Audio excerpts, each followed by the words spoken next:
here with Coach Wachtel from Westfield. Coach, fourth place today here at the FlashRock Invite for the boys. I know conditions were a little, the water a little muddy. It was that way for everybody. Yeah. How did expectations go? How'd the boys perform? I thought we performed pretty well today. Previously at this meet, our top finish was a fourth place, so we tied that. That was kind of our goal today. We kind of wanted to see how we looked against some of the other ranked teams in the state.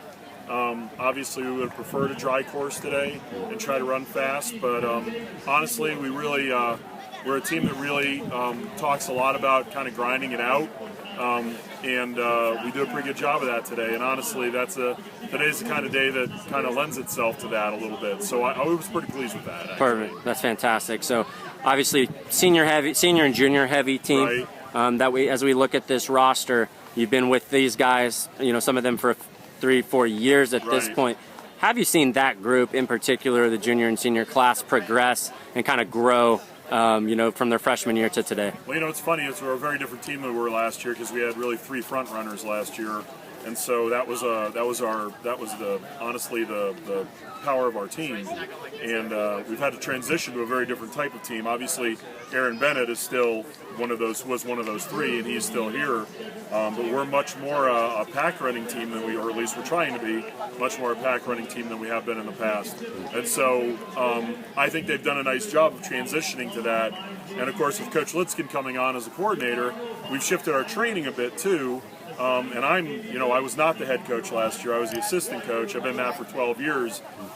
Greg Albert and I just switched places this year, and he and I have a little different training philosophies too.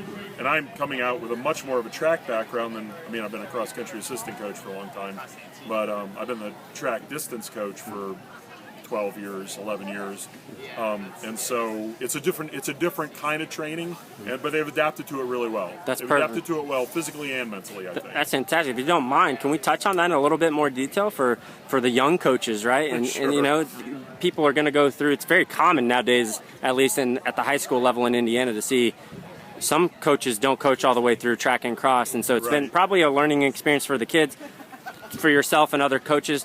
How have you evolved in regards to that training? Can you go into more details about what you guys are doing today and kind of what you guys were doing the last couple of years at a high level? The last couple of years, we were a much more distance-heavy group.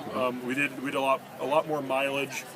We've moved to, we just still get mileage in. We still do 11, 12-mile days sometimes. But we also, we do a lot of steady-state running. We do a lot of threshold running. We do a lot of those things, too. I guess the parlance would be we're less about mileage and more about quality. But I'm heavily influenced by Greg Albert, who was a Pavo guy in high school with Columbus North, and so I do still think mileage is important. So we're trying to find a blend there as much as possible. Sure. And then Coach Lidskin is coming from coaching girls for so long, where he was a little lower mileage, and so we're adjusting that as we go along too. Perfect. Implementing more phases of the season and more phasing. Okay, perfect. So let's talk about Aaron for a minute, if you don't mind. Aaron's had quite a bit of success through his career. How do you handle having, distinguishing him and ensuring his success this season and handling him a little bit different, if that makes sense? Well, it's funny, we train in groups, and he's group 1 by himself. He's always running a group of 3, and we were a little concerned about how that transition would work for him. There's nobody on the team who should be training with Aaron. They're going to get hurt trying to do what he does.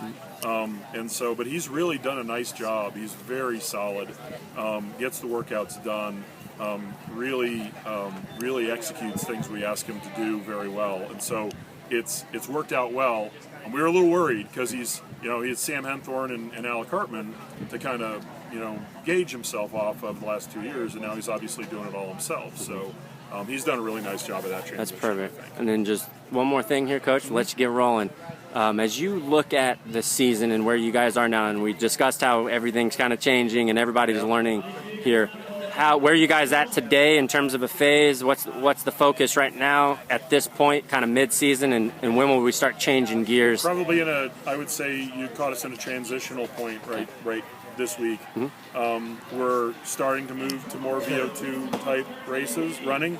Obviously, racing is, we've been racing all year. So, we say, well, we haven't started VO2 till now. Well, obviously, we've been racing hard.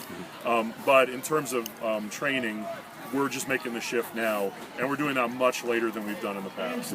Much later than we've done in the past. We are, I don't know if Coach Lidskin said this when you talked to him, really talked about being an October team, and that's what we're really focused on. And so that's in terms of our progression, that's where our eyes are right now.